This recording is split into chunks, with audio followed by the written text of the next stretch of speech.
नमस्कार मित्रांनो, JBP/JPYचा आपण ॲनालिसिस करणार आहे. बघू शकताय तुम्ही यामध्ये 190.966 ला आपण एक ब्रेकआउट दिलेला आहे आणि त्या पद्धतीने ब्रेकआउट जर झाला रिटेस्ट करण्यासाठी तो वरती येईल आणि त्यानंतर तो 192 ते 193 पर्यंत जाईल.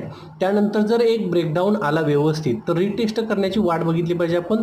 तो 190.300 त्यानंतर ह्या टार्गेटसाठी तुम्ही बघू शकता की ब्रेकडाऊन आणि ब्रेकडाऊनसाठी तुम्ही पहिलं आपलं टार्गेट असेल 189.500 आणि दुसरं टार्गेट असेल 188.600. तर मित्रांनो, ब्रेकडाऊनला आपल्याला ह्यावरती आपल्याला काय करायचं आहे, टार्गेट लावायचं आहे. आणि त्यानंतर सगळ्यात महत्त्वाचं आहे की जर वरती ब्रेकआउट झाला तर 193 हा खूप मोठा रेजिस्टन्स असणार आहे, तिथपर्यंत नक्की जाणार आहे. तर लाईक करा, सबस्क्राईब करा आणि व्हिडिओ शेअरही करा. थँक्यू.